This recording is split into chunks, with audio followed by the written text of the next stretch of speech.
Well, it is official.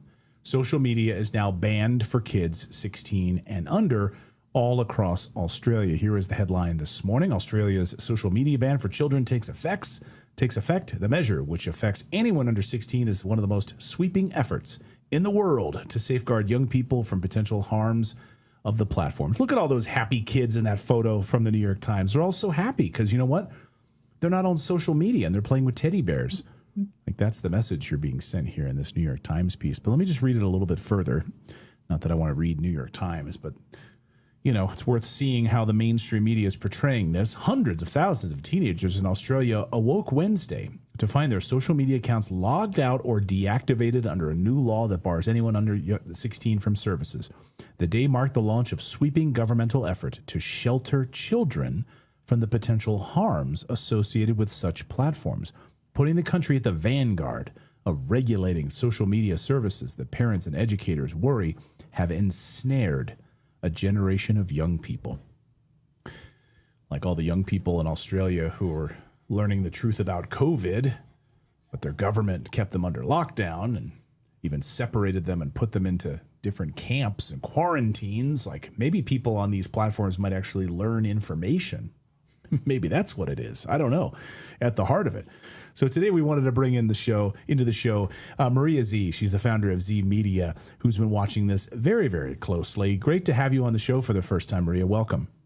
Great to see you both. And let me just say it's great to be here. I absolutely have a lot of respect for everything that you do, especially cutting through the left-right nonsense that we are force-fed, because this is actually about much more than left and right. So thank you. Oh, my pleasure. And thank you for saying that, because you know, often when I see these types of stories, right, it requires us to go multiple layers deeper here to see what's really going on. So on the surface, they're selling it to us as we're even the words in the New York Times, they're sheltering our children. They're sheltering our children, protecting them from the evils of social media, which, to be clear, yes, there's a lot of evil on social media. But what's really going on here? Let's be very, very clear and explicit about what this is. This has absolutely nothing to do with protecting children, especially from a government that thinks it's just fine for them to be mutilating their genitals while they are under 18 years old. So they are not interested in protecting children. What this is really about is digital ID.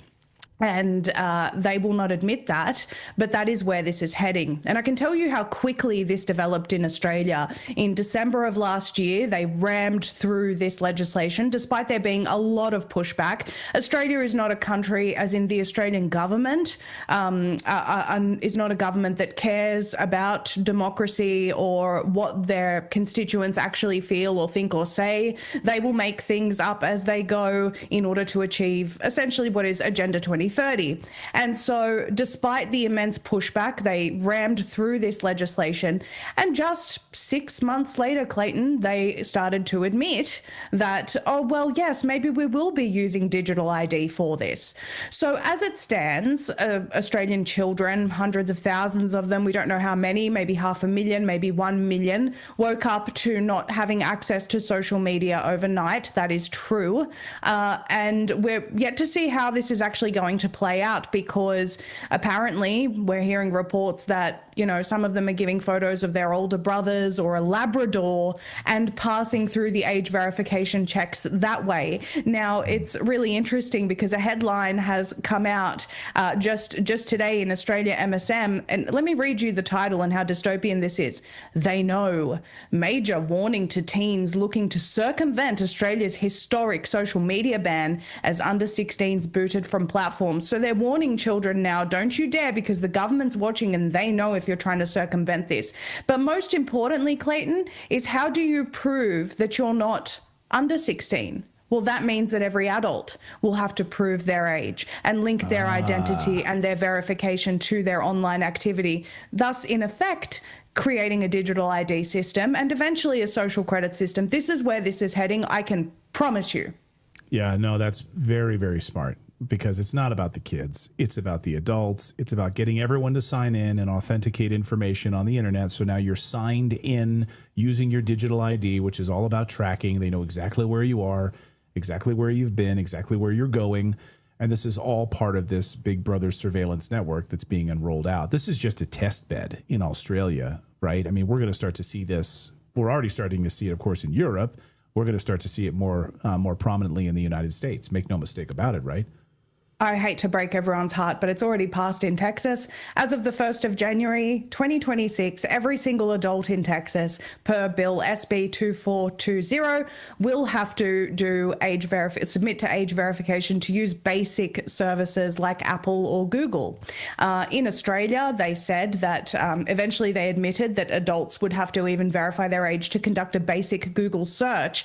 And of course, this wasn't immediately told to the Australian people once it was introduced as an under 16s social media age ban. It was later revealed to them. So this is how this goes, Clayton. It is happening in lockstep across multiple countries. I can rattle off a few bills right now in America. They're actually being discussed on Thursday. We have HR 6289, which includes age verification. It's a Promoting a Safe Internet for Minors Act. So that will require age verification. Let me just say, they will never say digital ID initially, because that terrifies everyone. So they're saying age verification. And how do they do that? Well, they say, well, it can be a number of factors. If you would like to give us your government ID, you can. Otherwise, we can use things like age estimation. We'll collect your biometrics. We'll use facial recognition, like Roblox is now proposing, for example.